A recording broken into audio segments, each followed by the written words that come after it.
Chilli powder, ಸಖತ್ ಖಾರ ಬಣ್ಣ ಮತ್ತು ರುಚಿ ಆಚಿ ಚಿಲ್ಲಿ ಪೌಡರ್. ಸೆಂಟ್ರಲ್ ಜೈಲಿನಲ್ಲಿ ದರ್ಶನ್ ಮನವಿ ಮಾಡಿರೋದು. ಜೈಲಿಗೆ ಹೋದ 2 ತಿಂಗಳಲ್ಲಿ ಮೊದಲ ಬಾರಿಗೆ ಕೇಳ್ಕೊಂಡ ದರ್ಶನ್ 4 ದಿನಗಳ ಹಿಂದೆ ಜೈಲಾಧಿಕಾರಿಗಳಿಗೆ ಮನವಿ ಮಾಡಿರುವ ಆರೋಪಿ.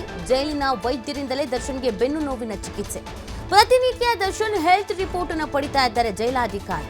ಫಂಗಸ್ ಆಗಿದೆ, ಇಲ್ಲಿ ವ್ಯವಸ್ಥೆ ಸರಿಯಿಲ್ಲ ಅಂತ ಹೇಳಿದ್ರು ದರ್ಶನ್. ಇದೇ ಮೊದಲ ಬಾರಿಗೆ ಬೆನ್ನು ನೋವಿನ ಬಗ್ಗೆ ಹೇಳ್ಕೊಂಡಿದ್ದು, ಚಿಕಿತ್ಸೆ ಬೇಕು ಅಂತ ಕೇಳ್ಕೊಳ್ತಾ ಇದ್ದಾರೆ. ಬೆನ್ನು ನೋವಿನ ಚಿಕಿತ್ಸೆಗಾಗಿ ಸೆಂಟ್ರಲ್ ಜೈಲಿನಲ್ಲಿ ದರ್ಶನ್ ಮನವಿಯನ್ನ ಮಾಡ್ಕೊಂಡಿದ್ದಾರೆ ಅನ್ನೋದ್ರ ಬಗ್ಗೆ ಮಾಹಿತಿ ಸಿಗ್ತಾ ಇದೆ. ಇಲ್ಲಿವರೆಗೂ ಬೆಡ್ಡು, ದಿಂಬು, ಬೆಡ್ಶೀಟು ಈ ವಿಚಾರದ ಬಗ್ಗೆ ಮನವಿ ಮಾಡಿದ್ದಿದೆ. ಬಟ್ ಇಲ್ಲಿವರೆಗೂ ನನಗೆ ಬೆನ್ನು ನೋವು ಅಂತ ಹೇಳಿರಲಿಲ್ಲ. ಯಾಕಂದರೆ ಕಳೆದ ಬಾರಿ ಇವರು ಜಾಮೀನು ತೆಗೆದುಕೊಂಡು ಹೊರಗೆ ಬಂದಿದ್ದು ಬೆನ್ನು ನೋವು ವಿಪರೀತವಾಗಿ ಕಾಡ್ತಾ ಇದೆ, ಆಪರೇಷನ್ ಆಗಬೇಕು, ಸರ್ಜರಿ ಮಾಡಿಸಲೇಬೇಕು, ಕಾಲು ಎತ್ತಿಡೋದಕ್ಕೂ ಆಗ್ತಾ ಇಲ್ಲ, ಸ್ಟ್ರೋಕ್ ಆಗಬಹುದಾದ ಸಾಧ್ಯತೆಗಳು ಇದೆ, ಈ ಥರದ್ದೆಲ್ಲ ಹೇಳಿ. ಬಟ್ ಆಮೇಲೆ ಚಿಕಿತ್ಸೆ ಪಡ್ಕೊಂಡು ಸರ್ಜರಿ ಏನಾಗಿರಲಿಲ್ಲ, ಬಿಕಾಸ್ ಸರ್ಜರಿ ನೆಸೆಸಿಟಿ ಇಲ್ಲ ಅಂತ ಹೇಳಿದರು. ಸೊ ಅದಾದಮೇಲೆ ಬೆನ್ನು ನೋವು ಅಂತ ಹೇಳ್ಕೊಂಡಿದ್ದು ಕಮ್ಮಿ. ಈ ಜೈಲಿಗೆ ಸೇರಿದ ಮೇಲಂತೂ ಬೆನ್ನು ನೋವು ಅಂತ ಹೇಳಿರಲಿಲ್ಲ. ಬಟ್ ಈಗೇನೋ ಮನವಿ ಮಾಡ್ಕೊಂಡಿದ್ದಾರೆ ಅನ್ನೋದ್ರ ಬಗ್ಗೆ ಮಾಹಿತಿ ಸಿಗ್ತಾ ಇದೆ. ಜೈಲಿಗೆ ಹೋದ 2 ತಿಂಗಳಲ್ಲಿ ಮೊದಲ ಬಾರಿಗೆ ದರ್ಶನ್ ಇಲ್ಲ ವಿಪರೀತವಾಗಿ ಬೆನ್ನು ನೋವ್ತಾ ಇದೆ ಅಂತ ಹೇಳಿದಾರಂತೆ. 4 ದಿನಗಳ ಹಿಂದೆ ಜೈಲಾಧಿಕಾರಿಗಳಿಗೆ ಮನವಿ ಮಾಡಿದಾರಂತೆ. ಜೈಲಿನ ವೈದ್ಯರಿಂದಲೇ ದರ್ಶನ್ಗೆ ಬೆನ್ನು ನೋವಿನ ಚಿಕಿತ್ಸೆಯನ್ನು ಮಾಡಲಾಗ್ತಿದೆ ಅನ್ನೋದ್ರ ಬಗ್ಗೆ ಮಾಹಿತಿ ಸಿಗ್ತಾ ಇದೆ. ಈ ಬಗ್ಗೆ ಮಾಹಿತಿ ನೀಡ್ತಾರೆ ನಮ್ಮ ಪ್ರತಿನಿಧಿ ಸಂತೋಷ್. ಈ ಹಿಂದೆ ಬೆನ್ನು ನೋವು ವಿಪರೀತ ಆಗಿದ್ದಕ್ಕೇನೆ ಜಾಮೀನ್ ಮೇಲೆ ಹೊರಗಡೆ ಬಂದಿದ್ರು. ಬಟ್ ಈಗ ಜೈಲಿಗೆ ಹೋದ್ಮೇಲೆ ಒಂದ್ಸತಿನೂ ಬೆನ್ನು ನೋವು ಅಂತ ಹೇಳಿರಲಿಲ್ಲ. ಬಟ್ ಈಗೇನೋ ಮತ್ತೆ ಹೇಳ್ತಾ ಇದ್ದಾರೆ. ಸದ್ಯ ಹೆಲ್ತ್ ಕಂಡೀಷನ್ಸ್ ಯಾವ ರೀತಿ ಆಗಿದೆ? ಏನು ಜೈಲಿಗೆ ಹೋದ ಬಳಿಕ 2 ತಿಂಗಳಲ್ಲಿ ಇದೇ ಮೊದಲೇ ಬಾರಿಗೆ ಸೆಂಟ್ರಲ್ ಜೈಲಿನಲ್ಲಿರುವಂತ ಕೊಲೆ ಆರೋಪಿತ ದರ್ಶನ್ ಏನಿದ್ದಾನೆ, ನನಗೆ ಬೆನ್ನು ನೋವು ಅಂತ ಹೇಳಿ ಚಿಕಿತ್ಸೆ ಬೇಕಾಗಿದೆ ಅಂತ ಹೇಳಿ ಜೈಲು ಅಧಿಕಾರಿಗಳಿಗೆ ಮನವಿಯನ್ನ ಮಾಡ್ಕೊಂಡಿರುವಂತದ್ದು. 4 ದಿನಗಳ ಹಿಂದೆ ಜೈಲು ಅಧಿಕಾರಿಗಳಿಗೆ ಮನವಿಯನ್ನ ಮಾಡ್ಕೊಂಡಿರುವಂತ ದರ್ಶನ್ ಚಿಕಿತ್ಸೆ ಬೇಕು ಅಂತ ಕೇಳ್ಕೊಂಡಿದ್ದಾರೆ. ಅಂದ್ರೆ ಈ ಚಿಕಿತ್ಸೆ ಬೇಕು ಅಂತ ಕೇಳ್ಕೊಂಡಿರುವ ಹಿನ್ನೆಲೆಯಲ್ಲಿ ಜೈಲು ಆಸ್ಪತ್ರೆಗಳಿರುತ್ತೆ. ಅಂದ್ರೆ ಪ್ರತಿಯೊಂದು ಜೈಲುಗಳಲ್ಲಿ ಜೈಲಿಗೆ ಅಲ್ಲಿಗೆ ಹೋಗ್ತಿರೋ ವೈದ್ಯರುಗಳು ಅಲ್ಲಿ ಚಿಕಿತ್ಸೆಯನ್ನ ಕೊಡ್ತಾರೆ.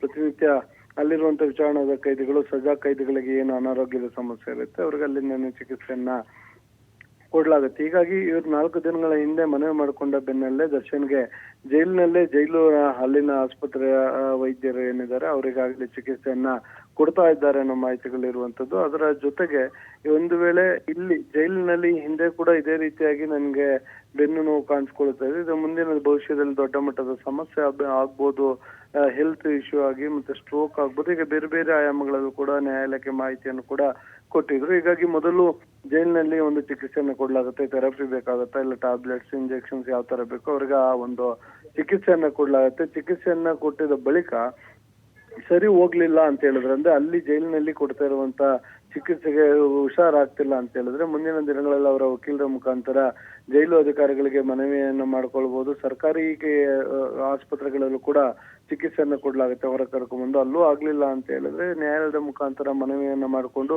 ಇವರು ಈ ಹಿಂದೆ ವೈದ್ಯರಿಗೆ ತೋರಿಸಿರುವಂತಹ ಆಸ್ಪತ್ರೆಗಳೇನಿದೆ ಅಲ್ಲಿಗೆ ಮನವಿಯನ್ನ ಮಾಡ್ಕೊಳ್ಬಹುದು. BGS ಆಸ್ಪತ್ರೆ ಇರ್ಬೋದು, ಇಲ್ಲ ಮೈಸೂರಿನಲ್ಲಿರ್ಬೋದು, ಅವರ ವೈದ್ಯರನ್ನ ಸಂಪರ್ಕ ಮಾಡಿ ಅವರ ಮುಖಾಂತರನೇ ಚಿಕಿತ್ಸೆಯನ್ನ ಮಾಡ್ಕೊಳ್ಳಿಕ್ಕೆ ಅವಕಾಶವನ್ನು ಮಾಡಿಕೊಡ್ಬೇಕು ಅಂತ ಹೇಳಿ ಮನವಿ ಮಾಡ್ಕೊಳ್ಳುವಂತ ಸಾಧ್ಯತೆ ಇದೆ.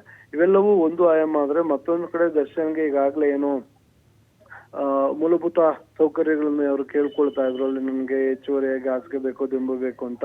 ಸೊ ಇದ್ಯಾವುದು ಇದುವರೆಗೂ ಕೂಡ ಸಿಕ್ಕಿಲ್ಲ. ಈ ಕಾರಣಕ್ಕಾಗಿ ಏನಾದ್ರು ಒಂದ್ ವೇಳೆ ಹೊಸ ಆಯಾಮವನ್ನು ಹುಡ್ಕೊಂಡಿದಾರ ಅಂದ್ರೆ ಜೈಲಿನಿಂದ ಹೊರ ಬರ್ಲಿಕ್ಕೆ, ಇಲ್ಲ ಚಿಕಿತ್ಸೆಯನ್ನು ಪಡ್ಕೊಳ್ಳಿಕ್ಕೆ ಅವ್ರಿಗೆ ಬೇಕಾಗಿರುವಂತ ಸೌಲಭ್ಯವನ್ನು ಪಡ್ಕೊಳ್ಳಿಕ್ಕೆ ಇದೆಯಾ ಅನ್ನೋದು ರೀತಿ ಒಂದು ರೀತಿಯಲ್ಲಿ ಆ ಆಯಾಮದಲ್ಲೂ ಕೂಡ ಆಲೋಚನೆಗಳಿರುವಂತದ್ದು. ಆದ್ರೆ ಇದನ್ನ ಪ್ರತಿನಿತ್ಯ ವೈದ್ಯರು ಮತ್ತು ಅದ್ರ ಜೊತೆಗೆ ಜೈಲು ಅಧಿಕಾರಿಗಳು ಚೆಕ್ ಮಾಡ್ತಾರೆ. ಆ ವರದಿಯನ್ನು ಕೂಡ ಹಿರಿಯ ಅಧಿಕಾರಿಗಳು ತೆಗೆದಿಟ್ಕೊಳ್ತಾ ಇರುವಂತದ್ದು. ಆ ವರದಿಯನ್ನು ಆಧಾರ